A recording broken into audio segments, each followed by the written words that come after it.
Today I'm speaking with Sam Torode. Sam, thank you so much for joining me today. Tim, great to meet you. It's awesome to meet you. And just for a quick bio here as we jump in, Sam grew up in rural Michigan and now lives in Nashville, Tennessee. So not too far from me. I'm just here north of Atlanta, Georgia. He's an author and a book designer. He went to a fundamentalist Bible church and attended the infamously conservative Hillsdale College. After college, he had a writing career in Christian publishing for 8 years, and he wrote essays even for Focus on the Family. We'll all cringe there for a minute. Christianity Today, Books and Culture, World Magazine, and Touchstone, among others. He co-wrote 2 books for Eerdmans Publishing, and he wrote the foreword for the second edition of Joshua Harris's I Kiss Dating Goodbye. During that time period, he eventually moved into Eastern Orthodoxy as the version of Christianity he was more comfortable with, but eventually even left that. And he did have a season where he co-wrote a book that was focused on Catholic teachings on sexuality, including rejecting contraception and in favor of natural family planning, which I dove into that quite a bit when it was my season of life for that. He did, again, leave Orthodoxy in 2006 and began deconstructing Christianity in general. He wrote a novel from 2003 to 2006. I'll have the link beneath this video if you want to go check it out. It's called The Dirty Parts of the Bible. That's quite an interesting title. I'm sure we'll hear about that soon. That started while you were a Christian, but he finished it during his deconstruction process. He's also working on a graphic novel adaptation of the same book, and he has a post-Christian writing career now. He's written a series of books paraphrasing favorite philosophers, including Marcus Aurelius and Ralph Waldo Emerson, which is awesome. Very, very jealous of that. And we're going to, I'm sure, talk about this point too. His beliefs about spirituality have been influenced by psychedelic retreats starting a few years ago. So that's what I know about you so far. I also just want to mention, I just found out sort of at the last minute here that you're a YouTuber. I'll have the links beneath this video for his YouTube channels. Please go like and subscribe. Check out his cool work. I saw one that's more philosophical and one that's you singing, which is really cool, a musical channel. And just so excited to sort of pick your brain on that stuff. I'm trying to bring more music into my life as well. But that's what I know about you so far. Could you tell us more about yourself and maybe some fun stuff or hobbies? Yeah, thanks. First, I want to say I found out about you. I was listening to Clint Heacock's podcast called Deconstructing Doctrine, and I really enjoyed Nice. hearing your story, and that caused me to go look you up, and I've enjoyed a number of your videos since then. Well, thank you so much. Yeah, Clint's an awesome guy. He's doing great work. Yeah, and speaking, I know you like to ask about hobbies first of all. So yeah, my hobby is singing Frank Sinatra songs. That's when I'm around the house, I have my own sound system. So I take it pretty seriously. I'm not just singing in the shower. I've got my sound system set up, and that boosts my mood more than anything, is singing Frank Sinatra songs. That's awesome.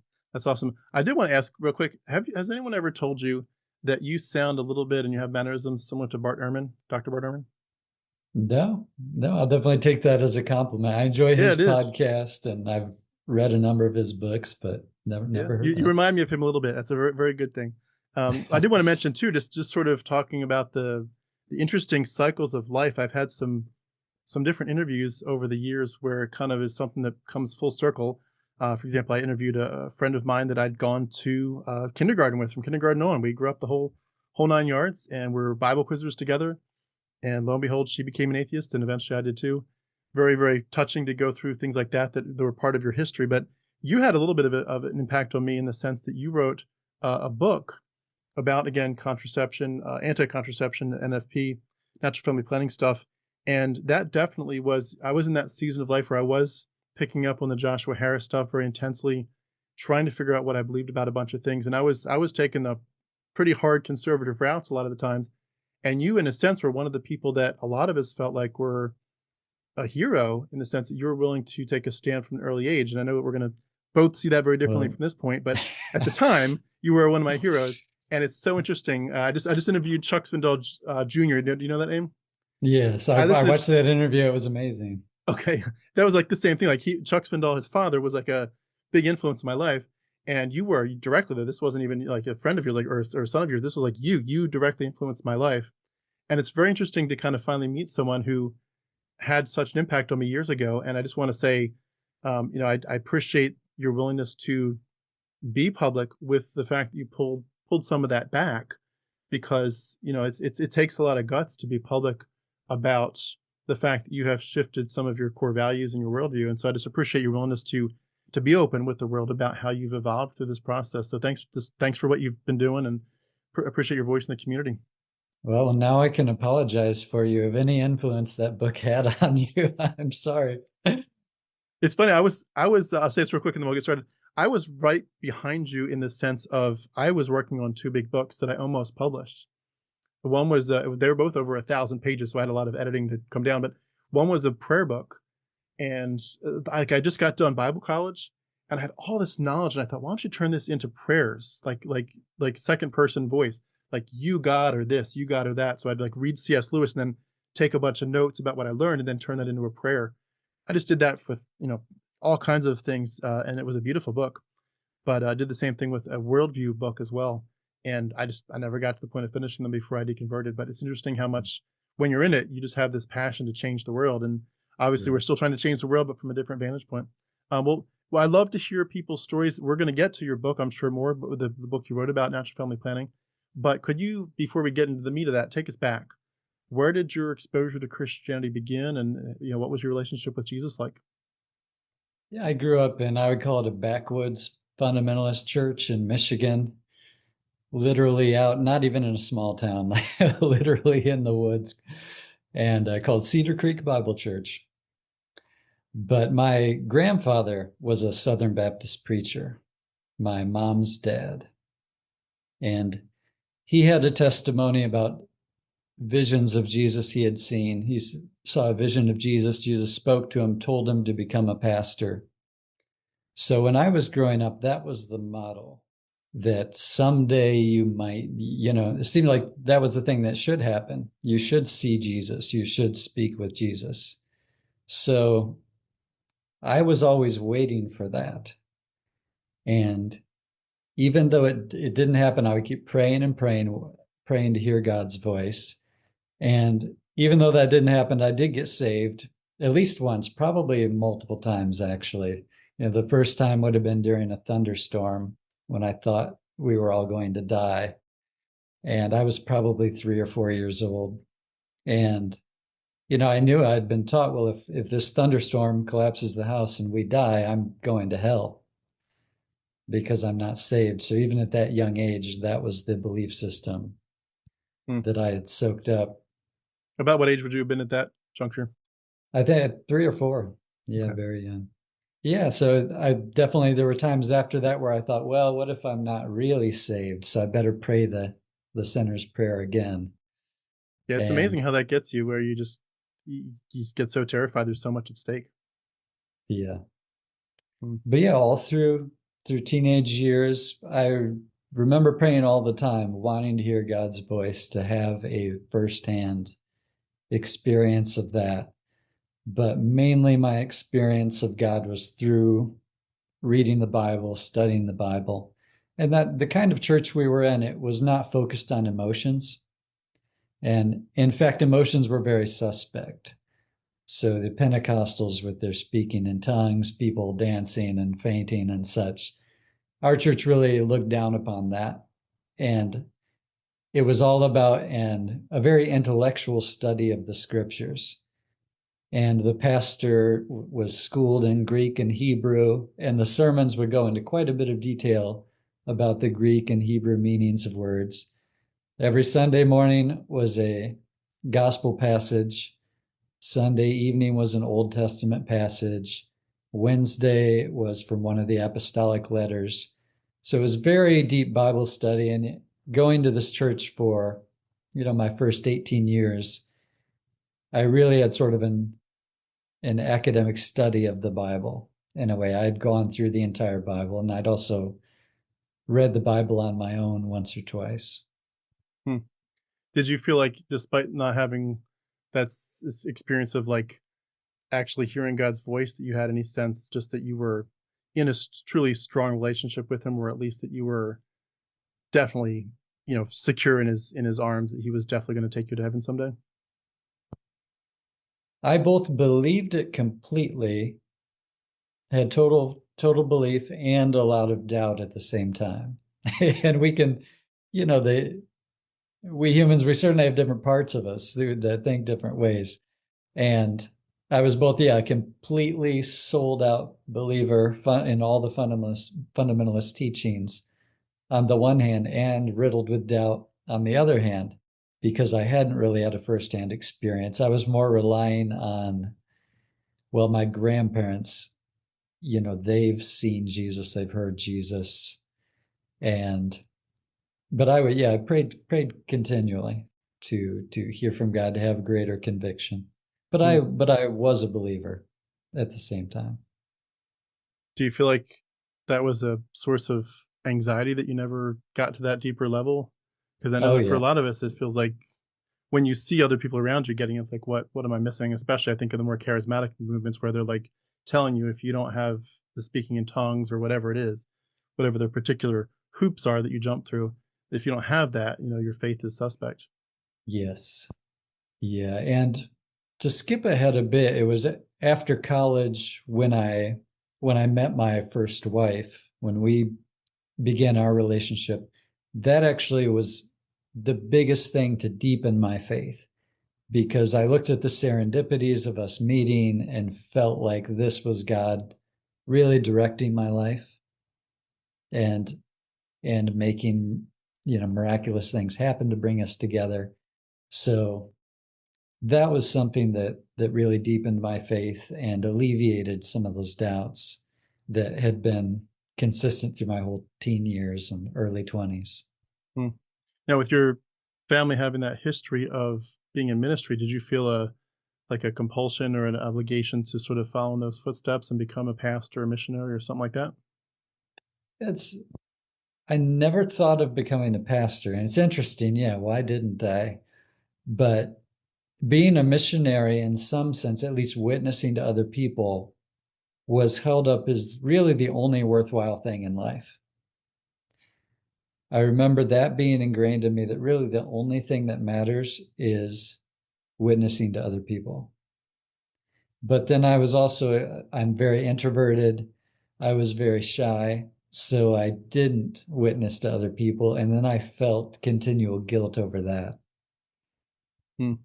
Seems like a lot of us too get that message that if you don't share the gospel and then someone dies in their sins, that you're kind of their blood is on your hands, and that got pushed down my throat. I'm sure from different sermons and youth group messages enough that I felt that obligation. But it was, of course, still a joy to think about, what it would be like, the beauty of thinking when you get to heaven, like that person's here too because of me, because I spoke up and was willing to share it with them. But do you feel like when you look back at that time, though, that there were any parts of it that maybe didn't even officially land in the section of deconstruction, but it's just were there any early seeds that when you look back at it now, you'd say something wasn't right, or did you feel pretty happy and laid back in your walk with God?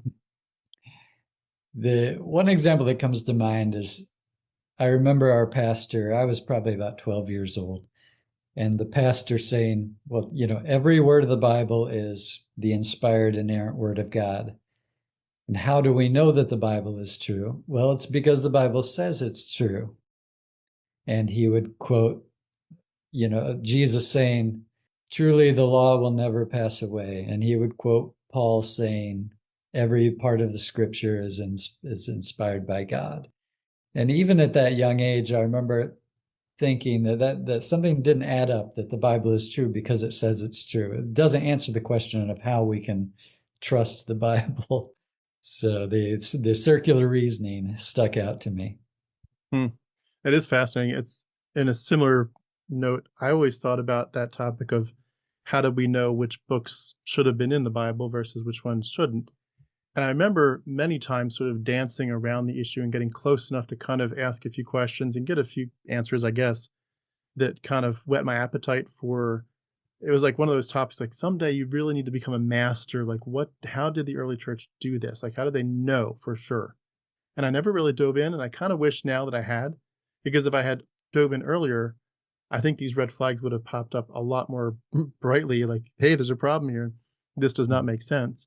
But I had such an overwhelming sense of like this, the indoctrination was so deep. I know that this is real. I mean, it wasn't even an issue of like academics. It was like I can feel God. I can see him as if as if you're Neo in the Matrix after he gets shot and comes back to life. Like you can see the green code everywhere. You can just see God's fingerprints everywhere in life. The idea of God not being real was just nonsense. So I just didn't question it, but I certainly wish I'd seen the red flags earlier. with that whole background, what was your expectation like for courtship and dating? And I know we're, jumping a little bit here into what happened later in your life, but like what were some of the things that you were having expectations of in terms of gender roles and fatherhood? Like, and was that a beautiful part of life to you, or did you have to fit a mold or anything? Like, how did that all seem to you as a teenager? What was instilled in me was really the Bill Gothard way of things. Okay, My parents were big into the going to the Bill Gothard seminars. interesting. And when I was 17 or 18, I went to that. And I actually thought it was way too strict. So I considered myself pretty liberal. And I personally did not accept, a lot of those teachings, like against dating and in favor of having as many kids as possible. And that was not something that I accepted. Or against kissing before marriage. Like I wanted to date and kiss before marriage. I just never had the opportunity throughout high school and college. And in college though, that's where fundamentalism fell apart pretty quickly. Like I even in high school, for instance, I was strongly interested in biology. That was one of my favorite subjects. So the whole debate of evolution versus the literal interpretation of Genesis that I was taught, that was something I was always thinking about trying to reconcile. And when I was in high school, there were some books on young earth creationism that influenced me a lot, trying to defend it using, science. And once I was a freshman in college, all that stuff fell apart pretty quickly. Even I went to Hillsdale College. It was not a Christian college at the time. It has become a Christian college starting in about 2015. But evolution was taught in biology classes there. So that challenged my young earth creationism. And I, looked into it more. And that's really when a lot of doubts started to happen. And in the world literature class, I remember learning about the Epic of Gilgamesh. That, well, here's this ancient Sumerian work talking about a flood written before the book of Genesis, and it's a different story but similar concepts. Then later in college, there was learning about the Gnostic Gospels. Whoa, there are these other Gospels that were not included in the New Testament. And when I read them at the time, I thought, well, these are ludicrous. That's why it's obvious why they weren't included. But still, little things like that I had never heard about just brought more and more doubt into my mind. And then college, it was the first time I was really around a lot of evangelicals. Even though it wasn't a Christian school, there were quite a few evangelicals. I was part of the InterVarsity Fellowship. And that's where other students would talk about hearing from God and their prayer life and what God is telling them. And I had just never felt that. I never had those emotions or experiences. So that was something that just didn't really, I couldn't identify with it. I didn't know what they were talking about. I was always looking for the intellectual defense of Christianity, a reason to convince myself intellectually. And I would talk to a friend, for instance, who would say, well, it doesn't matter what someone proves because I feel God in my heart. I speak with God in my heart. And I just had no idea really about that. It's interesting how people who would claim that too are just totally dismissive of other religions that would say something similar. Like I haven't personally talked to people that would say this, but I can't imagine that there aren't some people who would have a similar experience to some degree with Buddhism or Islam or some other religion, where they would say, or Hinduism, where they'd say that they feel like this has just transformed their lives, and they sense the power of God or these gods, and they just know that they know, like, and especially when you can link it to other things where maybe Muslim missionaries come into your tribe, and your tribe used to have nothing but poverty and sickness and people beating each other up, and now everybody's peaceful and there's medicine and buildings are going up and there's running water. It's like this didn't just change my heart, it changed our whole world, our experience because of these Muslim missionaries. And, we would just say it's that whole idea of like, I know he lives within my heart. And that inner testimony of the Holy Spirit. And it just, what is it? The Mormons say the burning inside of you. And it's like, well, how do you know that that's really true? And it's also fascinating that even within Christianity, there would be groups of people that would probably say something similar. I'm sure there's Catholics that would say that, and Protestants that would say your theology is wrong and you're going to burn in hell for praying to Mother Mary, and other people that would say the same thing about the Orthodox Church or other branches. And everybody's just saying everybody else is wrong, but everybody inside of those is feeling the true Spirit move. And it was one of the things that, in a related sense, was part of my deconversion. At the very end, I was deconstructing for about 3 years, did not expect or even think about atheism almost the entire time. I was just more thinking that eventually my questions would get answered and I would figure out what's wrong with this. Why are these questions not having answers? But at the very end, in the last hour, literally, I was saying to myself, is it possible that this isn't real? And my first objection was, there's no way that we've all been deceived. Like, millions of us en masse have been deceived. And I immediately thought, but all the Muslims have been deceived, right? All the Buddhists have been deceived. All the Hindus, like, why would we say millions of them have been deceived for thousands of years, but we couldn't be deceived? And as soon as I said it, I was like, shit, this is mythology. I'm done. And it just came crumbling down almost immediately. But it is interesting how we so frequently ignore the experiences of other religions in that comparative sense. Yeah, I was really unaware of other religions. I had zero experience. I mean, there might have been a handful of kids in college who belonged to different religions, but yeah, I had very little knowledge or exposure. No, you sound like you had a lot of doubts, but yet we're talking about the time frame as you're about to get married, right? So you were entering a phase when you were about to sort of be on the public stage of representing Christ. So what got you more serious about this, and either addressing the doubts or at least giving you the sense that this was this was the hill to die on? Yeah, it was really, as I sort of touched on before, meeting a girl who eventually became my wife. That was really the experience that more cemented my relationship to Christianity. But before I met her, see, even though I had all these doubts, I wanted to be in proximity to Christian institutions and other Christians because I badly wanted to believe. That was my whole surrounding culture I had grown up in was about belief in Christianity. So even though I was worried about my own doubts, I wanted to be in proximity in case I finally caught onto it. And I was also going in a more intellectual direction in college and became aware of Catholics and Eastern Orthodox.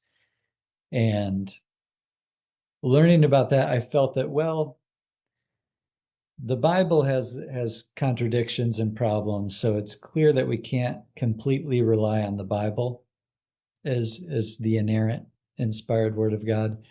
But what if is a church tradition that has been guided by God? So that's when I started really looking into the Catholic and Orthodox churches and their claims to be the true church that has been guided by God from the beginning. And after college, I had a lot of Catholic and Orthodox coworkers, and I decided, well, I'm going to convert to either Catholicism or Eastern Orthodoxy, and maybe I'll wait till I meet a girl in one of those churches, and then I'll just pick whichever one she belongs to. But then I ended up meeting an evangelical girl, and we eventually became converted to Eastern Orthodoxy together, but that took a few years. That is I gotta say, just as a quick aside, that is a fascinating journey that I've seen maybe one or two other people in my circle of friends take that route. I am absolutely floored. I mean, just like stunned when I see an evangelical go the route of Eastern Orthodoxy. Mm. It seems like one of the, and no offense by this, I do not mean this to be offensive, but it seems like it just does not follow. The gaudiness alone is offensive. The gold, the glitter, It's just the whole thing just offended. It just seemed like this grotesque parody of Christianity. What was it? Just curious, what was it that attracted you to Eastern Orthodoxy? I think a lot of it is the aesthetics, because I'm an artist, and I was an art major and literature major in college. And more artistic people, I find a lot of them are drawn to the Catholic and Orthodox churches because the art is celebrated and used in so many ways. Whereas the fundamentalist church I grew up in would be a bare bones church, not a single drawing on or painting on the wall. The only decoration allowed in the church was the cross. And yeah, the singing tradition, pretty simple, the old Baptist type hymns. And in Orthodoxy, you have the incense and the chanting.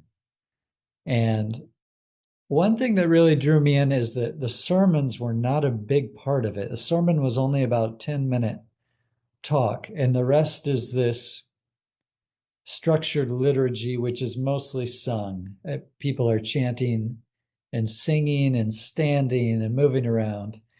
So that was a huge difference from the fundamentalist and Baptist and even Presbyterian churches, where you're just sitting there bored out of your mind listening to an hour-long sermon. So Hmm. that, so yeah, there's so much going on, so much to look at and participate in. And then the claim of an unbroken 2,000-year-old tradition, that was extremely appealing to me. Yeah, I would imagine too, and I don't know this for sure. It's not my journey, but I would imagine that some people get fed up with the whole rock concert atmosphere. Like Yeah. everything is, this, we're looking at the stage, we're looking at the singer. The singer up front in church is probably both leading worship but also working on becoming a big person with, releasing their albums, and they're kind of like a pending rock star, superstar in the Christian world themselves. And it's like, I think that in the more Orthodox kind of and Catholic traditions, they would have it more like, we're all focused on the stage of Christ. There's no one up here that's like a rock star. There's no one up here that's, you're going to think to yourself, I hope I can get their signature when we're done. You're focused on Christ. And the whole altar, the idea of having an altar, I think affects people in a positive way when they were looking for that. But it's weird. Yeah. I definitely I could have never, like, I could have gone obviously a lot of routes with my deconstruction. Eastern Orthodoxy was never like even remotely something I could have considered based on my background. It was it was like almost worse than Catholic to me, which was pretty weird to say, but it just, the way that they seemed to basically just make shit up. Like, this is the way the real church looks. We all have these big 4 foot long beards, and we wear these huge hats. Like, where the hell did you come up with this stuff? It just seems like a joke in a circus, And I couldn't wrap my mind around it. But it's interesting Yeah, how different people see it differently. I was never drawn to the mega church type thing or even the evangelical worship services. I went from, the fundamentalist where we're singing just as I am, those type of hymns, Yep. to Orthodox chanting. So yeah, I took no detours at the worship songs and the and that it just You didn't didn't fit miss with much. my personality at the time. You didn't miss much. I will say there was an emotional component that I think gets a lot of us with the repeated choruses and some of the more syrupy lyrics of, God is just here to, you just crawl up in his lap. He's your Santa Claus daddy that just wants to heal up and bandage all your wounds, and you can cry on his shoulder and he'll make it all right, and he'll give you, a nice big latte in the lobby on the way out. It's just like, there's, it's the buildings are a mile wide and a quarter-inch deep in theology. But in terms of your specific work with natural family planning and being anti the whole idea of using some kind of contraception, what was the journey to that like? Because that was I know there's a lot more to your story than that, but that was the intersection that I had with your earlier part of your life. What got you on board so intensely with that, and how did you feel like that was something that you kind of did it, but it was a side thing, or was that the main focus at that point? Like, this is what we're getting wrong. If we get this right, we'll get ourselves back to Christ in the healthiest sense. Yeah, it was a very unfortunate detour in my life, a strange period, but it really was the central focus of my life for a few years, which is unfortunate. But it began after I had met my first wife. So she might have been a fiance, maybe earlier than that. I was working for a Christian magazine in Chicago, it was called Touchstone, more intellectually focused, and a lot of the people involved were Catholic and Orthodox. So that was really, where the Orthodox element drew me in was due to my coworkers at this magazine, and a lot of great people who I admired and still admire, who were role models to me. But we would get books from all kinds of publishers. All the Christian publishers would send all their new books to the magazine, hoping to get them reviewed. So I had this whole library of theological books, which was amazing. And there were way too many books for all the writers to review. So I could just borrow them, take them home and read them. And a book came in talking about Pope John Paul II and his views on what he called the theology of the body. And it was his whole view of sexuality based on the Bible and Catholic tradition. And that was the first I had ever heard about sort of the unique Catholic sexual teachings and rejecting contraception in favor of natural family planning.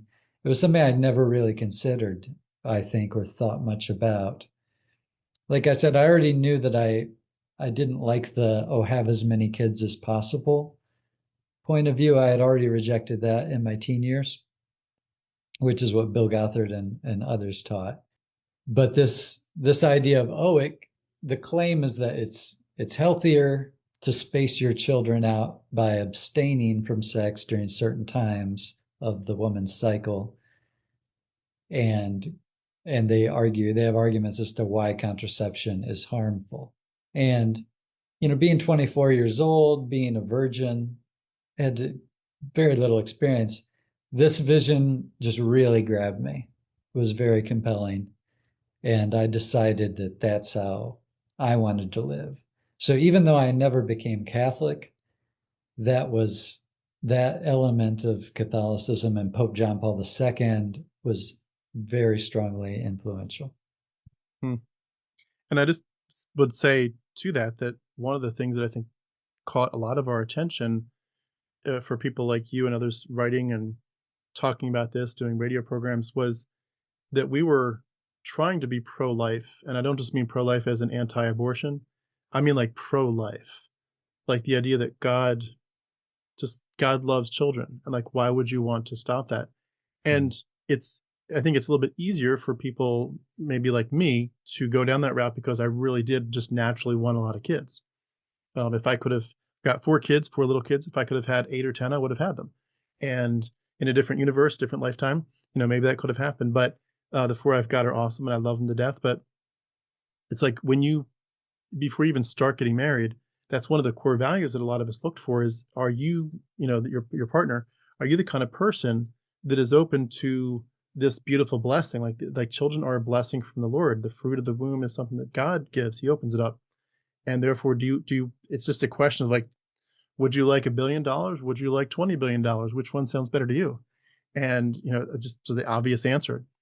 And so it was really inspiring at that time for me, because people like you and others were bringing out, and I would say I was probably more influenced in many ways by much smaller groups that a lot of people wouldn't have come across.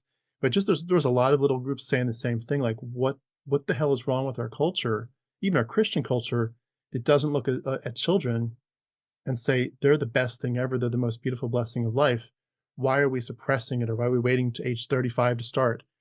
And there's a whole worldview of the whole quiverful and getting married young and not kissing before you get married, the I kiss dating and buy stuff. All that stuff wraps up in this worldview that for a lot of us, when we were in it, seemed very, very separate from the world and even from liberal Christianity. We were proud of it, arrogantly proud of it. And it seemed like this is, pardon me for quoting Mandalorian, but this is the way. This is the way you do this. The way you do this, the way you do life is you get off grid as quick as you can. You have as many kids as you can. You have a beautiful life. Of course, it's patriarchal, but you love your wife and she loves you. You love each other to death. You be a good example to the kids. You have as many as you can, and you just multiply to the point that you have so many people in your house that are witnessing and testifying to the gospel that you're basically, number one, going to outvote the pagans, and number two, you're going to have so many kids. You're going to be Amway. You're going to just multiply and multiply and multiply. Eventually, all these kids are going to be. If each one of them brings 10 people to the Lord, and they bring 10 people, we got a whole heaven just from our family. And it became a vision of restoring the beauty of the family and of children. And it, again, when you're in it, it's something to be very proud of. I mean, did you feel like you got a lot of positive feedback from people like me back then that just said, thank you for taking a stand on these kind of issues? Yeah, definitely made a lot of friends through being part of that movement. That then when we changed our mind, that we lost most of those friends. Oh, well. But yeah, and looking back, I mean, I can see why it's a beautiful vision that seduced me. In a way, I just had so little experience and was very, very naive about life in a lot of ways. And, having been raised in purity culture, just very naive about sexuality in general. It's also not so simple because even though I followed all the rules, I was a virgin till I got married.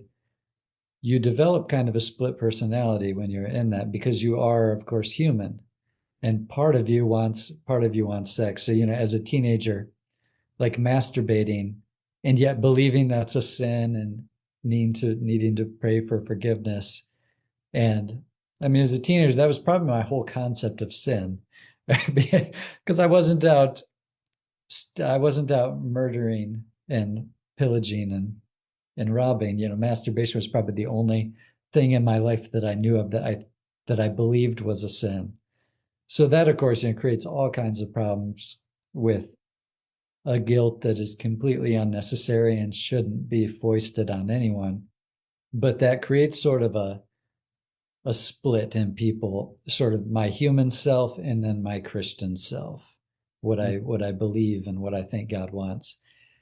And I think getting into this sort of super purity rules in marriage was an attempt to unite that, like to unite all of life in a godly way. I was definitely very concerned with what is God's ideal in sexuality? What is the godly way? And I think some of that was, trying to become an integrated person and not have this split between my guilty self who's lusting and doing these things and my Christian self. What do you think? Does that fit with your experience? It does. And I've used this illustration before, but I've talked sometimes about Bible college where I really felt like that really stuck out a lot to me, where I would talk with the guys who are all pastoral students. We're all preparing to be pastors. And you just, the Bible studies would all gravitate to the, you'd read the passage and you'd say your prayers and, do the catch up with, Christian stuff and ministry stuff. But then like when you got to the real, like heart to heart conversations that were like what you're kind of waiting for, like how are you really doing in your walk with Christ? It was like, I'm struggling. And we all knew what that code word meant. And I always used to think too, like, I bet if the churches that are about to vote on these young men as their pastor or not in a few years, if they knew some of the conversations we were having, and some of them are pretty blatant, some of them are code worded, but some of them are pretty blatant. And I was like thinking, if you knew what they were struggling with now, there's no way you'd have them as your pastor. And I'll bet the pastor that some of these churches have now, we're in the same boat. And to think, if you just knew what was in his head, you would be horrified. You'd think you're looking at some porn show. And it amazed me how we have to have this dual life. And especially if you're going to be in ministry or worship or something, you have to put on the hat and play the part and let everybody know that you're really, even when you're struggling, you're pretty much on that straight and narrow, and you're not doing anything that's going to disqualify you, for sure in real life, but even in your mind. And it creates a split personality for sure. And I feel like one of the words that hit me a lot when I was like right before my deconstruction, I felt like I had just seen a bunch of Christian experiences in my own life and others where I would say the best way to describe it was we were set up to fail. And that became like almost like a mantra for me for some of my projects for a while. we were set up to fail in a lot of ways, especially sexually. And yeah, it's, you either admit that you're struggling with it, or you play the part. And so many people that I knew played the part. And honestly, like in those rare occasions where like the truth came out, you'd see everybody would crucify that guy for being honest. If the word got out, especially if the girls or whatever, somebody gossiped and the girls, in the girls' dorm heard about what this guy shared. It's like, oh shit, like his reputation is shot. And I'm thinking, his reputation, like every other guy in the same dorm is dealing with the same thing. You're gonna have to write off not just one guy, but the whole goddamn Bible college on the male side. And and yet it's like that one guy spoke up, was honest, and he gets a reputation. I saw it over and over to the point that I knew to keep my mouth shut. But it was heartbreaking. It was really heartbreaking to see it and to experience some of that in my life.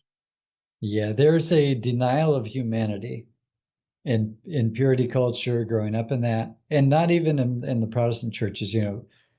That's one of my main problems with the Catholic Church, with the celibate priests. Yes. Yes, there are a handful of people who are asexual and who could be well called to a solitary life of celibacy, but the majority of those people who have been priests over the centuries, who are becoming priests, are trying to squash part of their humanity to fit into this mold of celibacy, and then it leaks out in terrible ways. And I think it's the doctrines and the beliefs about celibacy cause the crimes that we see as a result. To my mind, there's a direct correlation there. Yeah. Yeah. It sets people up to have such a intense drive to do these things privately that eventually the private life comes out in some way that, unfortunately, if there was a healthy conversation, it probably would have been a lot more gentle on the person's psyche to think through it and deal with it appropriately. Well, going back to your story, when you were writing this book and you're in this, I obviously, your marriage did end. Um, when you got to that point where you had, at this point, a failure in the sense that you changed your perspective on some of these things, but then you have a marriage that's ending. What was the response of the Christian world like? And I mean, you touched on it, but to give us more details, how did they respond to you? And just what was the experience like in your heart, realizing that your shifts, even though you weren't out yet all the way, but your shifts were sort of monumental enough to them that you weren't one of the in group anymore. Yeah, it was a very difficult time. So I would say I just kind of hid from a lot of it. I wasn't looking for what people were saying about me. Even before the divorce, definitely after, I just left the Christian writing world completely. Like, some people can write through their deconstruction, write about their changing beliefs and such, or try to argue for more liberal positions within Christianity. And I just sort of left that world completely because I couldn't bear to be part of it. And a lot of it was the embarrassment, of having taught these very extreme beliefs and then ending up divorced myself. That was pretty embarrassing. Hmm. And yeah, so I just kind of disappeared from it. I mean, a lot of friends that I lost, it could have been just that I didn't keep in touch with them. I was too embarrassed to, or just didn't want to deal with keeping in touch and explaining my changing beliefs to them. There occasionally a comment crossed my path. I mean, partly with leaving the Orthodox Church, which happened while we were still married. We ran into a lot of problems in the Orthodox Church around 2006, and left that. And I remember a priest on a message board somewhere saying, well, if another Christian might go to heaven even though they're not Orthodox, but if they become Orthodox and then leave, we know they're going to hell. And he was speaking about us. That's crazy. It sounds like a lot like the JWs, where they're just like, if you haven't ever become one of us, you're okay. But once you've joined us and signed the card, and then you leave, you're pretty much toast. Like, just go. We can't even talk to you anymore. It's crazy, the shunning that occurs in some of these groups. Yeah, and I don't want to skip over this. So when I ended up writing the foreword to the second edition of I Kissed Dating Goodbye, which is kind of a strange story in itself, then, going through divorce, especially, I was mortified over that. Like, I felt so bad for Josh Harris's sake that this was in his book and such. And that was just another embarrassing thing. And then years later, his journey took him where it did. Yes. Yeah, that was wild. I gotta say, just as a quick aside before we jump back to your story, it feels like I'm oversimplifying a lot of issues in saying this, I know, but just to make the point, it feels like a lot of the issues that we face in life would have been resolved for so many of us if someone had told us, you don't know anything about almost anything about life until you're maybe 40 to 50. So just take a seat, listen to the older, mature people, glean from everybody, but don't try to create a platform in your 20s. Don't try to tell everybody how to live. I mean, it just blows me away. Even like putting your story and Joshua Harris's aside, like think about the arrogance. I was studying to be a pastor. I went to Bob Jones University for a year and then finished up at Lancaster Bible College. But, I was one of the preacher boys, hundreds of preacher boys at Bob Jones, and then a much smaller class, but all trying to be pastors at age 20. And you think if we graduate in a year or two, then what's going to set up here is at age 22, 23, we're going to become senior or assistant pastors at a church where we're going to tell people 30 years our senior who've raised kids, who now have grandkids, and we haven't even started yet. We're just getting married.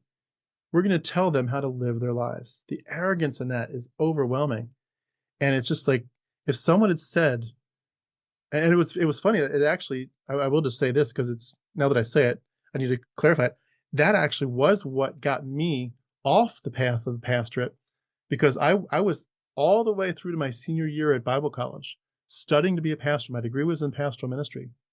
And I became convinced from the pastoral epistles that young men should not do this, but not because of it's arrogant, but just because the pastoral epistles say the elders should be, by definition, elders, older men who have raised a family. And it's almost like God saying, I'll give you this little flock. And if you do really well with your 4 kids, then I'll give you a big flock. But if you can't handle these 4, why would I give you 100 or 500 or something? And so that really hit me. Like, it's right in the text. They should be older men who've raised godly families. 22-year-olds don't fit the bill. And so I was like, I don't think I can, in good conscience, become a pastor. And I felt like God was leading through that because I loved foreign languages, and I could sense I was going towards Bible translation. And I loved it. I was working with New Tribes Mission for a little bit. I thought doing missions work for a while, translating a Bible, working in the jungle, planning a jungle church in like in New Guinea or something. What a great thing. And it was just, my heart was on fire for that. I spent time in New Guinea with tribal people, and it just, this was great. God was leading, but it was that issue. Like, I can't justify young men being pastors, but I wish that we would have had the humility to say 22, whatever, is not the age to be creating platforms about issues that big, Somebody did tell me that, and I didn't listen. It was so we wrote this short little book called Open Embrace: A Protestant Couple Rethinks Contraception. It was right before we converted to Orthodoxy. I think by the time the book had been published, I think we were Orthodox. But that must have ruffled some feathers alone. But it was accepted by William B. Erdman's publishing company, one of the more intellectual Christian publishers, which that was kind of, it was not really, we weren't really popular writers, or I was not really a pop Christian writer. I prided myself on kind of being on the more intellectual side. But Erdman's took our manuscript and sent it to one of the leading Christian bioethicists. And I'm not sure if I'm remembering his name correctly, so I won't mention it.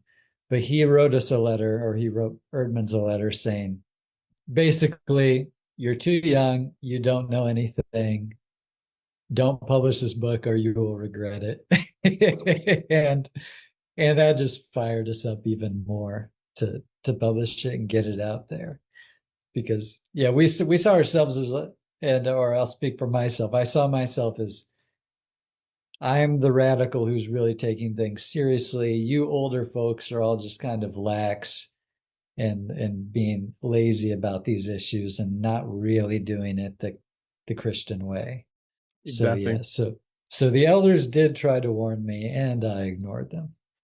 I mean, that's the on fire part. I mean, my journey was the same, but it was just more focused on missions. But I would have written a book if I had felt that leading, because like it was Isaiah 6, who will go for us? Here am I, Lord, send me. And you do. You look around at the white picket fence Christians, and you're like, where are the people that are willing to run a mission a yard from the gates of hell? Don't give me the clean mission. Give me the stuff that no one. I want to go work with the people dying of HIV. I want to go work with the kids dying, in a dangerous country. Like, we are here to have our lives spent for the gospel. We are not here to preserve our lives. That Jim Elliot, he is no fool who gives up what he cannot keep to gain what he cannot lose. Give your life away for the sake of the gospel or the sake of promoting the beauty of children and family. Yeah, I get it. It's addicting, and once you get the sense that you're like elite in God's special club of you're on the Christian culture change team, and it's a very small group, and you're one of them, and you're making waves, and people are noticing. There's an addiction there. I definitely got close enough to sense it again. I'd had no public view at that point, but by any stretch, compared to someone like you or Joshua Harris, but I sensed the power, and it gets you really going. Like, you just think, why would I want to do anything other than turn this world upside down for Christ in some way? So with your journey at that point, you're obviously switching around your perspective on Christianity, having gone to Eastern Orthodoxy. What moved you forward from that? Because at that point, that's still, quite a conservative version of Christianity. It's very different from where you landed. What were the next steps in your journey? Yeah, definitely different issues began to chafe me in the Orthodox Church. For instance, there was such a focus on asceticism and fasting in particular. So on a given Sunday, all the conversation would be about what foods you can and can't eat during this or that fast. And probably 3/4 of the year, you're supposed to be following a fasting diet where you can't eat meat, you can't eat certain oils, you can't eat this or that. And That's that weird. I never heard was, about that. yeah, it's like the Greek Orthodox tend to ignore that stuff a lot. It's more of a cultural religion for them. But other branches, and especially if Protestants convert to Orthodoxy, they're big into that. Yeah, a huge focus on monasticism. Also, like, I didn't really know till I joined the church that, if you're married, people are basically second class citizens. It's, the real holy people are the celibates, and kind of similar to the Catholics in that way. And then there was a lot of power in the hands of the local priest, and they also have confession, and you were supposed to go confess your sins to the priest multiple times a year. And our priest in Wisconsin, he was a kind of had a very dark view of things, and not a very friendly guy. But my wife at the time didn't feel comfortable going to him for confession and asked to go to a different priest, and that started this whole blow up. Basically, our local priest wanted to exert power over everyone in the congregation. He wanted everyone going to him for confession. And that started a process that drove us out of that, where we were basically kicked out of that church and went to a laid back Greek church. So suddenly now we appreciated the laid back approach to the Orthodox faith. And we had been really burned by the hardcore, ascetic, really serious, focused sort of, yeah, not a very joyful religion at that particular church. So yeah, we'd been really burned by that. But that started the deconstruction process. Also, I had joined the Orthodox Church because I was so focused on finding the true Christian tradition. And as I read deeper and deeper in the church fathers over the years, and especially what the church fathers had to say about sexuality, I came to disagree with more and more of their extreme views. And yeah, that was really one of the main factors at the beginning of deconstruction, was coming to see what I considered flaws in this tradition, where before I thought, well, the early Christians had everything right. It is interesting that you, at least for a season, were attracted though to the asceticism. I can definitely relate to that too. I feel like I can relate to a lot of your journey. Did you ever hear the singer Michael Card? Yes. Yeah. He influenced me a lot. I mean, for anyone that doesn't know him, it's at a certain season, he was almost considered like the most biblical contemporary Christian artist. Like if you're looking at Michael W. Smith and Amy Grant, they're like, these people are barely touching on the gospel, almost like hinting at it, but not proclaiming it. And Michael Card is like literally like singing the scriptures directly reverse, almost verse for verse in many cases, or bringing out things that are directly from the passages. And so he was considered sort of like this pinnacle, like this is what a good Christian singer looks like. And he threw a lot of us for a loop because he suddenly came out with this album that he did with a Roman Catholic monk, and he called it Brother to Brother. John I Michael remember Talbot. that. John I Michael don't, I Talbot. don't know that I listened to it, but I remember hearing about that and Well, seeing. it blew me out of the water because I'm like, Catholics aren't going to heaven. Catholics have the wrong source of authority. They pray to the wrong person, etc. The wrong person, the wrong priest. And here Michael Card comes out with this CD called Brother to Brother, where he's singing John Michael Talbot songs, and John Michael Talbot is singing his songs. And I didn't know anything about that, but eventually I was just really trying to figure out who is John Michael Talbot. He was this guy that had become a Roman Catholic monk. I think it was like a Jesuit or something. I forget exactly, but he was really intense, and he like had this whole hermitage that he's created, and people go live there and give their lives and just kind of spend their whole lives in church praying. And here he was very musical, so he had written these songs, and they were beautiful. But I began to realize that he was in many of these earlier albums, he wasn't singing his own songs. He was singing the early church mystics. And I was like, this is really different. There were some too that were extremely erotic. I was like, what is this? Like a priest that is singing songs about like going into a cave, and this virgin comes and he suspends all of her senses, and it's like, it's beautiful. You can tell he's talking about making love. And like, why is a priest writing poetry like that? He's celibate. It was all about the relationship of the church and Christ and individuals with Christ. Like, this is eroticism with Jesus. Like, what the hell is this about? It really weirded me out at first, but I got deep enough and broad enough to understand there is an ascetic side of this that can really seem like, wow. And you get into, is it Henry Newen, or I'm trying to think of who some of the guys were, but I got into some of the guys that really began to make me think twice about, like, our theology is very shallow. You need to have deep theology. And all kinds of people, C.S. Lewis was certainly a gatekeeper, but there were others who went very deep, and it just, once you taste it, you're like, everything else has been like, not just like milk compared to meat, like it's just like watered down milk. And now I'm finally getting the meat, and the mystics definitely gave me that sense for a while. So I understand the appeal to it, but I'm glad that you were able to see past the bullshit as well. Well, I think I was drawn to it at first, but then the more I was exposed to it, and you hear stories of all these saints who, oh, this person supposedly lived in a cave in the woods and just prayed and ate little pieces of the Eucharist carried in by birds for their entire life. And isn't that wonderful? And even at the time, I just felt like we're here to live and do things. And a lot of these saint stories are about avoiding life and literally living in cells. Yeah, it is. And just praying. So that more and more repelled me over time. So having gone through the Orthodox Church, it has left me with kind of a distaste for asceticism and a suspicion of monks, regardless of tradition. As much as I admire people like the Dalai Lama, Buddhist and Hindu monks, there's part of me, well, at least I'll say it's not for me. Maybe some people are called to that. I think that we're called to live and experience a lot of different things in life. So that was one problem with Orthodoxy. On the other hand, you mentioned like the opulence that can be involved. That really came to the front when, say, the bishop would visit town. And I remember in particular, there was a service where the Orthodox bishop came, and he was going to elevate a priest into an archpriest. And the congregation had gifted their priest, with a new bronze cross. And the bishop saw this and said, "It must be a jeweled cross.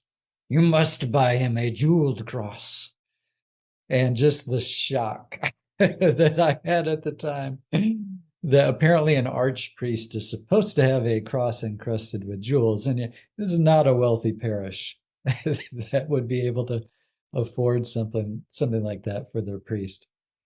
Remember that Indiana Jones movie where they're trying to figure out which one was the chalice that Christ used at the Last Supper, and at the end, I think if I remember correctly, he thinks to himself, Jesus would have chosen the most humble, down to earth cup, and it's just like this simple, beat up little cup. That like that's the one that Jesus actually used.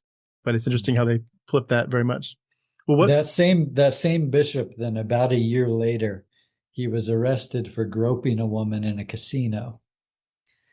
And I remember that the congregation, they were shocked about the groping, but people didn't seem shocked about him being in the casino. That's crazy. Yeah, at this point, it feels like nothing would shock us for what we hear from pastors, which is interesting.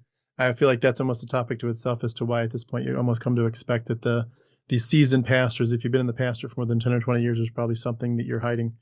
Well, going back to your story, what took you from seeing the issues to like you didn't like a lot of people go to just a more and more and more liberal version of Christianity or spirituality. Like you went all the way out of Christianity, if I'm understanding your story correctly. What was it that got you all the way out? I'll say I did end up going to a liberal Episcopal church for a while, but there were a number of factors. One was, say, learning more about evolution, and I had already by this point gotten into intelligent design and was very much into those arguments for how we can see God's handiwork in the intricate designs and biology and chemistry and such. I was into that, but there was a book by Michael Collins, who is a Christian, but also head of the project to map the human genome. I hope I have his name correct. He wrote a book arguing for evolution from a Christian perspective and showing how there are mutations in genes that we share with chimpanzees and such. And it just would make no sense if the genetics were created from scratch. He made a very compelling case for evolution. And one thing I started to think is, well, okay, now that I accept that all beings evolved, all life on Earth evolved from small one-cell organism up through various animals up to us. So then where does the fall of man come into the picture? Because theologically, there's this idea that, well, Adam and Eve sinned, and that brought death into the world. And we need Jesus, who is the new Adam, to redeem us. But if it required billions of years of animals being birthed and living and dying in order for evolution to even occur, for humans to arise, then humans did not bring death into the world. And where do you pinpoint this moment of sin along this evolutionary journey? So that was really a big factor for me. And another major influence was getting into the works of Joseph Campbell. He's the greatest scholar of mythology and the world religions. I've got my favorite Campbell book here to show you, Pathways to Bliss. And he has another, Thou Art That. This one is particularly, he goes through a lot of the biblical stories, and it's compiled, it's edited from his speeches where he talked about biblical stories. And what I learned from Campbell, or what he argued, is that everything in religious literature and scriptures, it seems to be talking about historical people and events, but really it's all about things inside us. And it's using metaphorical and mythological language to describe things inside us. For instance, he would like to talk about the idea of the promised land. And he says, the promised land is not a piece of real estate. It's referring to like a place of peace and connection to God in our hearts. And he noted how all these problems arise when different Abrahamic religions are fighting over the one piece of real estate there in the Middle East because they're taking it literally. So that was, I had already by that point taken a lot of the Old Testament metaphorically, but I did not take the New Testament metaphorically until that switch occurred. And due to life experiences, learning more, these experiences in church, and then finally what Joseph Campbell was saying began to resonate with me. It's amazing. I will Such just. I'm and sorry, go ahead. and sorry it popped on. It's just something like the virgin birth, which I had always taken literally. So Campbell would say it's a symbol for the spiritual birth, for a birth of the spirit from above. It's like a symbol for the specialness of this. This is not a natural, just purely biological birth. So that's one example. Yeah, it's amazing when you really start to have the eyes to see the mythology behind it all, whether you want to see it as a spiritual thing and kind of land in some version of spirituality, or you're just like me, you're just all the way out. It's all, irrelevant to real life. Either way, you really see the danger of the literalism, and you really see the bizarreness of it, because so many of the stories don't make sense. They're full of issues. They're obviously, many of them are written by different people because they repeat and they're looking at it from different perspectives. And it's fascinating to me how Christians really don't see that they're shooting themselves in the foot by trying to blend those and harmonize those together as if they're all acceptable. Like, these stories do make sense. There's no mistakes in it.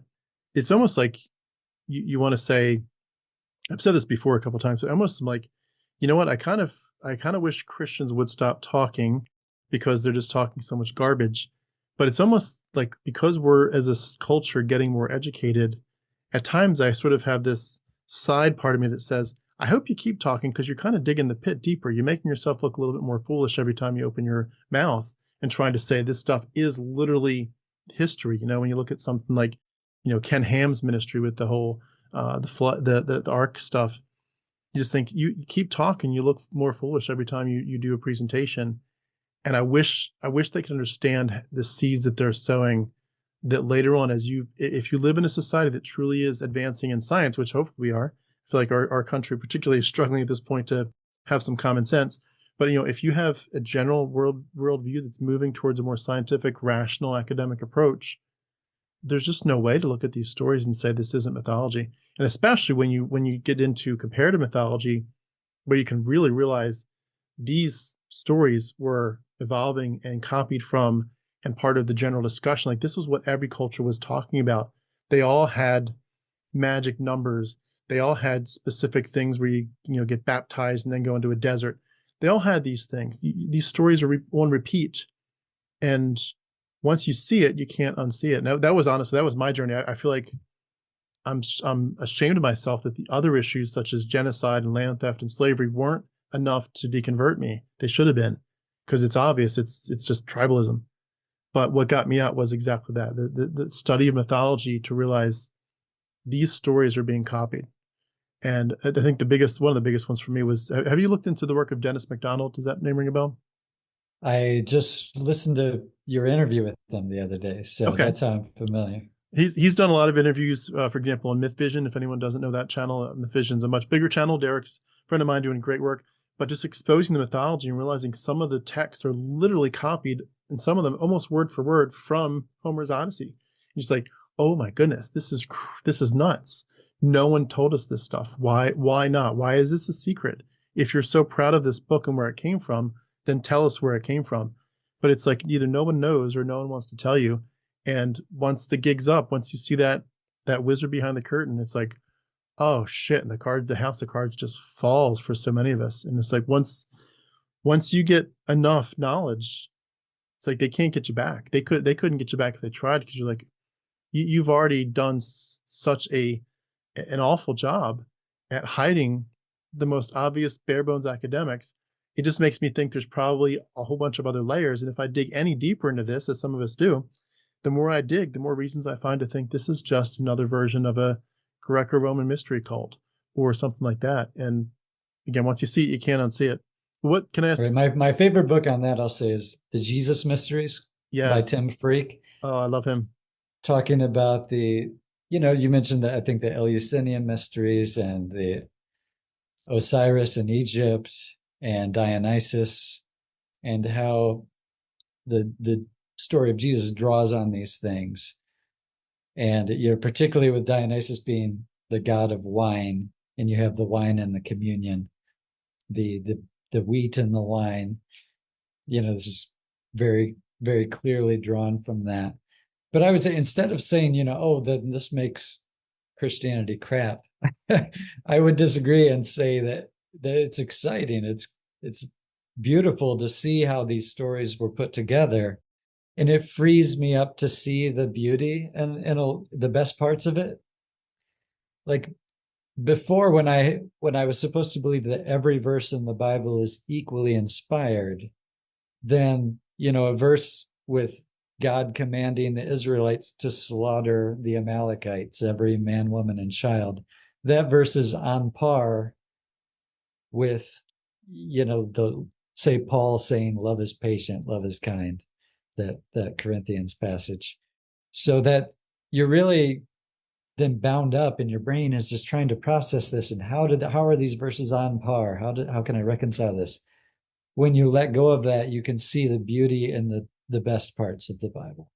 And I think studying the mystery religions and all that, it's fascinating. I think whoever wrote the Gospels was a genius. Was really, I don't know if it was a group of people, quite how that tradition developed, but they were spiritual geniuses too, in Yeah. how they wove things together. Yeah. And arguably very, very, very well read. I mean, to have to be able to rewrite Jesus first as like the new Joshua, the new David, the new Moses, the new Israel, you'd have to know the Old Testament like the back of your hand, but also, a lot of stories that they kind of wove in. Although they do misquote the Old Testament They do, they do. more often than you would think. They make some shit up, but but then to think they're carrying over from Homer and the Odyssey, they're carrying over from Virgil's Aeneid, they're carrying over clearly from Pythagoreanism, Neoplatonism. It's like there's and a whole bunch of other stuff. There's so many influences. If it's one person, it's really amazing. But even if it's a team of people, there was probably just so many weird discussions of like how much influence should we bring of this religion and that and Dionysian stuff, and somehow they did it. And it's not, obviously it doesn't like completely come out as a cohesive story. There's issues, but it's cohesive enough to be a story, and it is fascinating. It's, I guess what I mean is it's bullshit as a worldview if you take it literally. But yeah, if you just admire that as like the same way you would go back and look at Plato's work or Aesop's work, it's like this is worth studying, but don't take this as a worldview. Like don't make this literally your perspective of the universe and each other. But it's just these were people doing the best that they could at the time, trying to understand life and the fact that life feels like there's something bigger going on than just wake up and do your job and go to sleep. Like it feels like there's something bigger in the universe, especially with the stars and all the astrotheology. And yeah, it's cool too to when you first deconvert. I think a lot of people are like, I'm so angry I was so deceived. But when you kind of heal from it and step away for a while, you kind of get the freedom to come back to it with fresh eyes and say, all right, I'm never going to read this Bible again and think I'm having devotions and communing with God. But I do want to know what this thing is, just even if for no other reason, it's influenced our culture so much. I kind of need to be better educated at it. And I would say, if Jesus existed, and I hope the Gospels are based on a real person named Jesus who said a lot of neat and interesting things. There are some amazing verses. There are some lousy ones, about weeping and gnashing of teeth and such, but some beautiful ones. Definitely the focus on nonviolence and peacefulness and loving all people. This parable of the Samaritan, all these things, and they could be used today to argue to Christians why they shouldn't be, say, supporting some of these policies brutalizing immigrants. So I think, I'm not one to sort of to criticize really the idea of Jesus. I think that there's a lot of beauty there, and yeah, I wish Christians would pay more attention to Jesus. Yeah, I mean, if they did at least some of the stuff in the Sermon on the Mount, they would be willing to give a lot more to the poor and care about people. Well, can I ask, in terms of your personal experience, did it hurt you to deconvert in the sense of feeling like, wow, this was such a loss. I lost whatever. I lost my Heavenly Father. I lost someone to pray to. I lost my sense that there's a safety net. Someone's going to make sure I get from point A to point B safely. There's angels guarding me, or I wanted to go to heaven. Like, what was it that hurt you about deconverting? Most of all was a sense of relief of I don't have to keep trying to make it all make sense. I remember for years, beginning in probably high school or college, sort of I would get into thinking about it. My head would feel hot. It's like my brain was working overtime, trying to make all the verses make sense, trying to find proof of different things, and getting the correct doctrine, the one truth of God, and to realize that that's not what life is about. That I'm not going to find that was such a relief. Yeah, my brain is a lot calmer now. I'm still a searcher and a seeker. I'm yeah, I would like to know more truths. I like to explore a lot of things, but I would say now I'm not so much as beyond human capabilities. I don't think that we can know the truth. And I mean, Joseph Campbell talks about the definition of God to him is just beyond human understanding, beyond our categories of thought.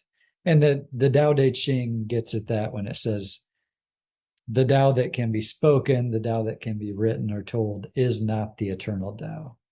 So it's saying whatever we can intellectually conceive and write down and think about, that's not the divine transcendent thing that is completely beyond. So I would say a lot of an appreciation and excitement for learning more about world religions came in.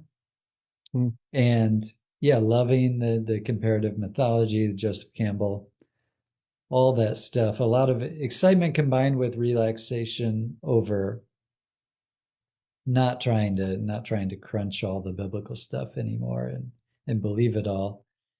Yeah. And sort of doubt no longer being a problem. And even something like lust. I mean, it can be problematic in some ways, but when you stop believing that lust is a sin really in itself, that's a big relief. You can just be human. Exactly. I think that the hard part for a lot of us that are more on the fundamentalist part is it was your whole world. It was your purpose. It was your drive. We were, many of us were very, very intense and passionate. And so it just feels like such a vacuum is left for a while. And I think it's part of the insidious nature of it, is that it kind of tells you, like, if this is everything, and if this theoretically were false, the life that will be left in its place would be not worth living. Like, if you don't have God and a purpose, if your end result is nihilism, like, then just pack it up and go home. Like, there's nothing left for you. And I've used this illustration before recently, but it's like if someone gives you a check, and you're walking on the street and you're walking by him and he gives you a check, and he maybe has a nice suit on, and he looks respectable, looks like a businessman. He says, "I'm going to give you a check," and it's a big one, and it's going to cash, and it's really big. It's $1 billion, and you go to the bank thinking, "This is crazy. I just got really rich." And when you get there, of course, they explain this is a bad check and it's not worth the paper it's printed on. And you could do two things at that point. You could grieve like crazy, like, "Oh, I've lost so much," or you could just admit you never had all this stuff. It was all pretend. It was all make believe. It hurts, yeah, because you convinced yourself that it was real, but you need to deconvince yourself because it really never was real. This was all just pretend. And once you get to that point, you'd say, well, you know what? If I'd never met that bum and I never saw that check, I would have just kept walking and had a good day. But because I had that intersection in my life, now I feel so depressed because where's my nice check? And that's what Christianity kind of does to us. It convinces you something's real, and then when you realize it's not, it hurts. But part of that's just honestly growing up in life, realizing, if you're going to graduate from the childish things of life, you have to realize that there are people in life that do sell you a bill of goods, and some of that is on a big, huge religious scale. And if you're going to move to a point of reclaiming your identity and being healthy and whole, apart from that, you're going to have to admit that stuff was not just like zero. It wasn't just a bad check. It was actually a liability. It was holding you down, and it's a liability to keep focusing on this. And I felt like when I deconverted, I was like, I just won the lottery, because I could have gone to my deathbed easily thinking this was all real, and that, in my last breath, I'm into your hands I commit my spirit, Lord Jesus, take me, I'm ready for heaven.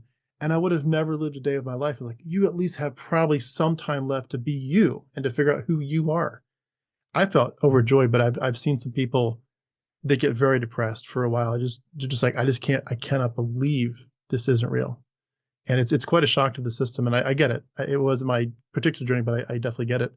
Did you, it sounds like, I'll yeah, please. interject there. I remember one day a friend in college saying, we were in the cafeteria at school. That's how vividly I remember it. And he said, if it turned out that, Jesus wasn't real, I would kill myself. And I think that's what we were instilled with, a belief that without Jesus, without this particular belief, your life is worthless. And I don't remember my parents or church instilling that message in particular, but it was just kind of soaked up. And I think that's just a very dangerous and harmful idea that has been instilled in a lot of people. Yeah, for sure. Especially people that were on that edge of obsessive compulsive about it. In terms of where you've landed, I was just curious. You've said a few things that made me question. You talked about this transcendental, I think, the sense of this, and just that there's more to it. God is beyond our words, maybe in our vocabulary. It sounds like you've landed in a spot that I would kind of label some form of spirituality. What does that look like for you now? And do you feel like you're in a spot that you're pretty happy with, or do you feel like you're just kind of just shifting and wherever the wind blows at this point? Like, what does it look like to you to be, a spiritual, whatever that looks like for you? Yeah, and I'd say I am happy with where I'm at, but that I've also learned there's not much that we can be sure of. So I think we need to carry beliefs lightly. Like, why should our beliefs be the most important part of life? Like you were saying, if you had gone to your deathbed believing in Christianity, that you would think that would be a tragedy. And I don't know, what if beliefs just aren't that important and you had a good life believing that way? But in addition to Joseph Campbell, the person I started to resonate the most with was Ralph Waldo Emerson. And his philosophy is called transcendentalism. And Emerson's take on Jesus, of course, he was in the mid 1800s before a lot of modern scholarship. But he believed that, Jesus's main message was the kingdom of heaven is within, that he was teaching that God is within all of us. And, I am in the Father is within me. So that he believed Jesus was not teaching that he was exclusively God or the only incarnation of God, but that his message was that we are all children of God, all divine. And, that's an example of I think the Unitarians today would agree with that. In Emerson's own day, the Unitarians were more conservative and he clashed with them. But I think there's a lot that I admire in that Unitarian view of things, and seeing all religions as pointing to some of the same truths, but using different stories, different metaphors, different practices to get there. And yeah, pointing to this mystery that is really beyond all human speech and comprehension in a lot of ways. And growing up, so I mentioned I just never had any spiritual experiences growing up. I would pray wanting to have something. And in the beginning of 2018, I went to Costa Rica for my first ayahuasca retreat, which is, It's a brew of plants used by tribes in the Amazon for thousands of years as a way of one thing that it does is it can induce visions and yeah, what I for lack of a better word, a spiritual experience. So I had my first spiritual experience with that. And that was kind of an awakening of, oh wow, this is what people are talking like this is what the Pentecostals are talking about. This is what the mystics are talking about, where the rational mind is finally turned off. And then one can feel like a feeling of connection and bliss that the word divine is the best word that I have to describe it. Hmm. So do you feel like you're have any thoughts on the afterlife at this point, or is that an irrelevant point? I'm very interested in a lot of the near death experiences. Okay. I've enjoyed a lot of those stories. Eben Alexander, you might have heard of him. He is a doctor, a neurosurgeon. So because he is a neurosurgeon who then had a case of meningitis that shut his brain completely off. He's a fascinating one because he knew the science and he had the near death experience. So he has about 3 books out. Those are all fascinating, and I recommend them. Anita Moorjani is a woman from Hong Kong who had cancer and shut down, had a near death experience, and then she came back and her body resolved the cancer spontaneously. And yeah, I've listened to a lot of near death experiences. I think there's definitely something there with the idea that consciousness continues on and that consciousness cannot be killed. Hmm. And there's also the idea that consciousness could be all that exists. Like everything we experience that we consider to be the material world, we're only experiencing it through consciousness, which cannot be directly examined like through scientific instruments. Hmm. And yeah, Bernardo Kastrup is he's a contemporary philosopher. He's written a lot for Scientific American magazine, so he's a very scientific guy, but he also believes that consciousness is the only thing that exists and that we're like little individual partitions of one single consciousness. So like you Hmm. can take a computer hard drive and you partition it into different ones. So he believes that consciousness is one thing and that it has partitioned itself into little individual experiences, you, I, animals, different things. And that so when you die, that doesn't it could be recycled through reincarnation. It could be, who knows, Hmm. but it can't be killed, consciousness. It's interesting. A few takeaways there. Number one, I've got a lot of reading to catch up on from those things you said, but also it's interesting to me how we all land so differently.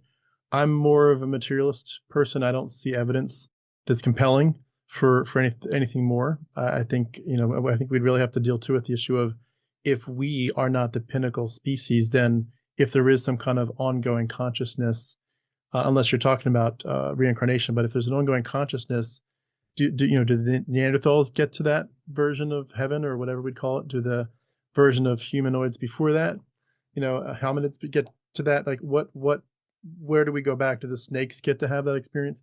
There's a Well, I lot of think the questions. vision of yeah, I think the sort of old vision of heaven was very cartoony or very very simplistic. And when you think about like the family reunion and him singing, that'd be cool for about a week.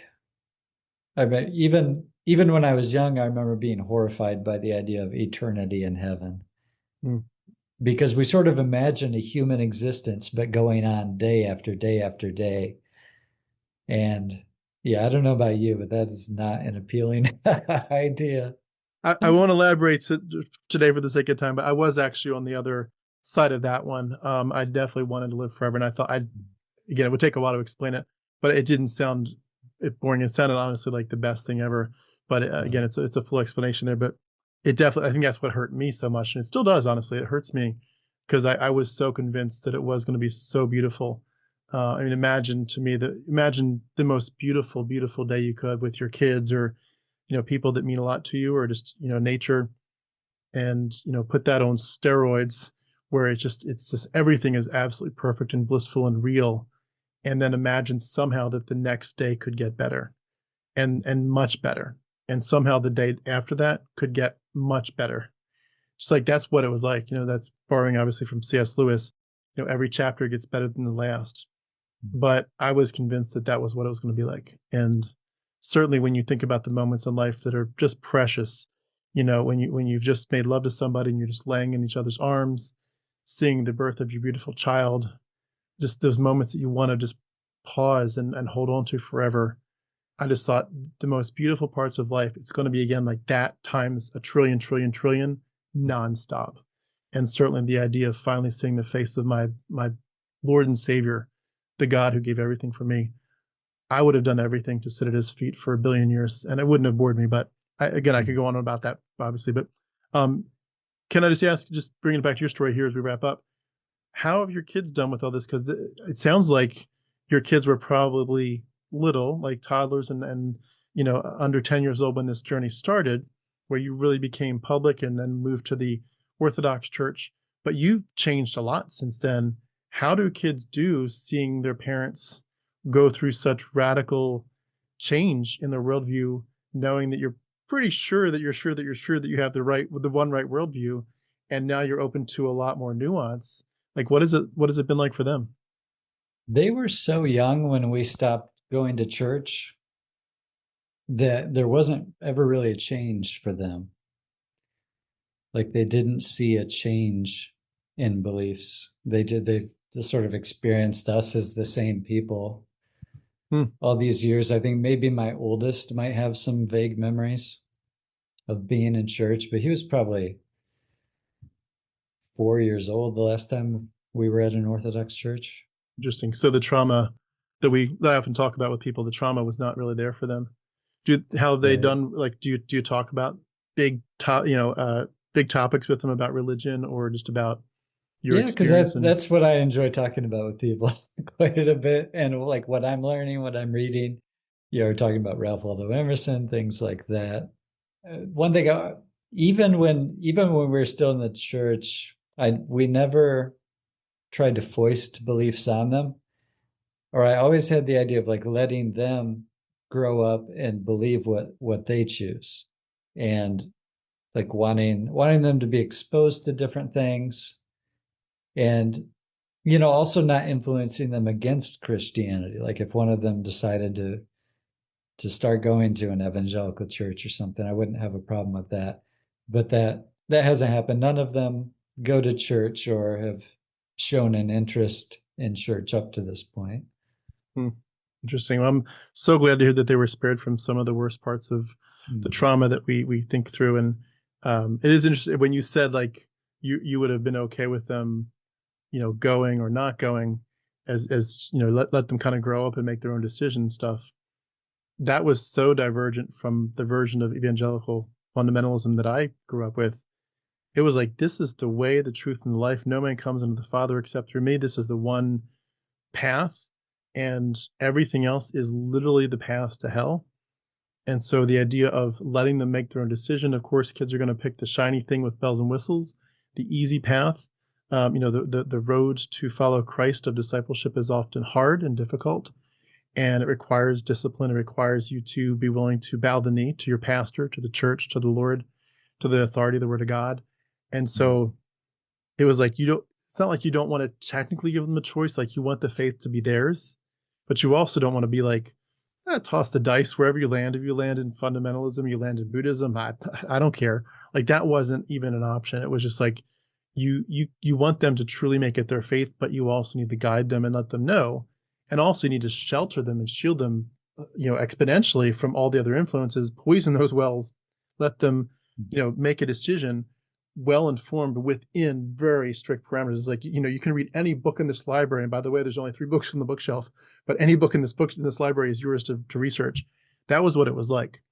And so you could do as much research as you wanted, but it would still, all the books would guide you back to Jesus is the one true way. And so it definitely was interesting hearing you say that you were open to your kids kind of, taking their own journey, which is great. And That sounds like it comes down to the beliefs about original sin. Yes. And I remember even as we were coming out of Christianity, my wife at the time and I, we turned against that idea, like that people are corrupt, inherently corrupt. And when you believe that people can be trusted and they have what they need to develop, that they can learn different things, be exposed to different things, and develop into good people, then you don't worry. And what you were just expressing is when you believe that you are corrupt, there is no good in you, then you need to be taught, instructed, and put into an institution, basically jailed and Yeah, uh, and brainwashed. exactly. Keep on the straight and narrow and get yourself out of hell.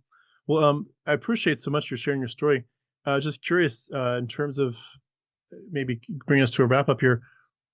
Where do you feel like you're at in terms of what you would want to do to influence the community in a positive way from this point? Obviously, you're sharing your story as a big part of that.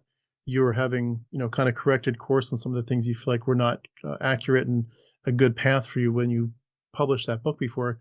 You've made that clear, and that you want people to think better thoughts just like you did. But is there anything else on your heart from this point on in terms of, we used to say what God's laid on your heart, but what are your passions? Where are your desires leading you to say, there's just a boatload of toxicity that we've all come from. It's got a lot of different flavors, but it's a lot of toxicity, a lot of bizarreness, a lot of lies. And sort of like Matt Dillahunty would say, we want to get as many true things and many true things in, as many false things out as possible. Where does that lead you at this point? What do you feel like how you can best help, be a culture changer toward that kind of dynamic? I would say speaking to the Christian audience, that the universe is so much bigger than the literal biblical view, like which is really talking about, heaven and earth and stars being placed in the firmament. It was just such a small view, and a small view of God, small view of world history, like the entire millions of years of hunter-gatherer existence are completely left out of that narrative. So the world is so much bigger, so much more exciting than that literal biblical viewpoint. And then to the atheist audience, I would say that the world is, I believe, so much more magical and exciting than some of the materialist beliefs would say. And a lot of that, based on like the neo-Darwinian science of, say, the mid 20th century, not taking into account some of the newer things with quantum physics and such. We're just, everything is strange. Reality is so much stranger and bigger and more exciting than we think. So the world is just a big, wild place. Yeah, and I love how you talked about, that seeing the world is magical. I feel like I don't see it that way, but I live as if I do, if that makes sense. And I think if nothing else, maybe magical is or is not the right word for me. But I feel like I love how it seems like in a lot of your journey with going to Ralph Waldo Emerson and your songs, that it brings out the poet side of you, where you begin to see yourself as an old soul, and you begin to see that there's so much grief, so much pain, but also so much beauty coinciding, so many mysteries and so much nuance, and just so many souls trying to say, who am I? What is life about? And what if I don't get a good answer? How can I still live a good life? How can I love the people around me, love myself, and just be at peace? And it's hard. Life's a hard journey, and we make it so much harder when we Yeah. get so dogmatic. But I love the idea of at least trying to live as if it's magical, even if whether you think it is or not, to live that way. And I love just having kids does that to you in a sense. I mean, having kids changes your life because you want to give them a magical childhood, not in the sense of giving them, iPhones and tablets and stuff, but like you want them to just be able to love their life, love roasting marshmallows on a starry night, love looking out at a sunrise, love the lake and the beach, and just to breathe it in. And I feel so brokenhearted for the people that look at life as just one long, arduous mess, and it's just so bad. It's like, yes, it is. And some people have a really hard journey, and I respect it. My journey in some ways I can't relate to everybody's hardships. I don't want to undermine that, but to as much as we can, I think it's important to try to look at life and say, whether you think you're going somewhere when you die, whether you think there's something spiritual about us or not, life has a lot of beauty and a lot of mystery and a lot of feeling of magicalness to it. Dive into that. Dive into the beauty of sensuality and eroticism. Dive into the beauty of nature, whether it's writing a poem or being a photographer, making a song, or just taking walks with your dog in the park. Do something to just soak it up while you can. Carpe diem. The days are short. Live your life. You're not promised another day. And I think when you have that spark in your eye, your kids can catch that. Your kids can catch it, and I think it saves them from a little bit of the trauma of spirituality questions, because you're just like, no matter where we land, I'm going to be your daddy, and I'm going to love you, and I'm going to give you so many hugs and just adore that you're here, and we get to walk this journey side by side. And I want you to pick up on that. I want you to have that sparkle in your eye too. I remember years ago, I was in geometry class at school in whatever it was, 7th or 8th grade, and this guy he was this amazing man, Mr. Ashley. He used to do these geometry, whatever, I forget what they call them, theorems or whatever, proofs. And sometimes you would do it and it's just like 2 or 3 steps and it's done.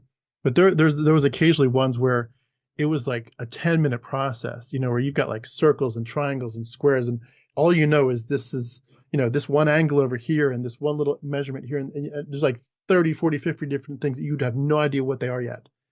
And he would show it, and he'd back to us in the class. He'd do the chalkboard, and at the end of it, he loved math so much, he would turn around to us, his eyes sparkling. It's like, isn't that amazing? And I love that. It's contagious. It's contagious, and I hope that my kids can get that. I really do. One thing I remembered from your interview with Clint was you said something about after leaving Christianity, you felt homeless, like an orphan in the universe. And one thing I've gotten from Alan Watts and from Emerson is this idea that we are all children of the universe, and it's both you can look at it scientifically or spiritually, that, stars exploded, planets formed, biological life formed from that, animals, are growing and evolving, and then now we are here. And Alan Watts would say that just like an apple tree apples, the earth peoples. So we are children of the earth. And I think that the modern life has disconnected us from that in a lot of ways. The technology is the way we live. And if we can get back to that, to feeling like we do belong here, we literally grew out of the earth and we are completely connected to it. And if we can get back to that, that's where the magic is. Well said. I love it. I love it. Yes, it helps to remind ourselves we are stardust, and it's beautiful. We're connected to each other in the universe more than we ever necessarily feel on a daily basis. Well, I appreciate so much you're sharing your story. It's so good to meet you and get to know you. Was there anything else you wanted to add before we wrap up? Oh, thanks. You mentioned it at the beginning that my latest book is the graphic novel version of the dirty parts of the Bible. And yeah, I began it when I was still in the Orthodox Church, and kind of while things were going on there, I wrote the book and changed my views a lot while I was working on it. But then about 6 years ago, I began the process of turning it into a comic book. So I sketched out rough pages. I found an amazing artist, Tina Ritchie, who drew the final artwork. So yeah, I'm extremely proud of her artwork and how it turned out. So hope people check that out in particular. Yeah, congratulations. That's a great thing to do. And you reminded me, there's do you know David Fitzgerald, author David Fitzgerald? He is part of the mythicist community, meaning the people that strongly question whether there was a real Jesus. But he's an author. He's written several books about that topic, but he's written one that's about something very similar about the dirty parts of the Bible. I'll have to connect you all at some point. But it's really cool. And that stuff I know is not necessarily what all deconverts people, but I think even some of those stories probably would give some people pause to say, do I really understand what this is saying and what God was either okay with or directly commanded? It's you should just think twice about that. And my book is not about the Bible. It's an adventure story about a pastor's son who travels across the country in 1936. Okay. but he's remembering back to reading the Song of Solomon as a teenager. So that's the reference to the dirty parts of the Bible. Okay, gotcha. That's helpful. Thank you so much. That shocking experience that all fundamentalist or Baptist kids go through. Yeah.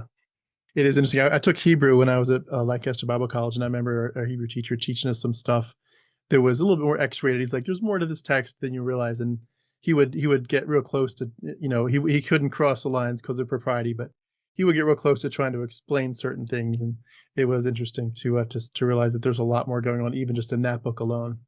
But well, I appreciate so much your sharing your story. Again, so cool to kind of have life go full circle here. You influenced my life, and here we are 10, 20 years later talking about our lives and our deconstructions and deconversions. But I just appreciate so much your willingness to share your story.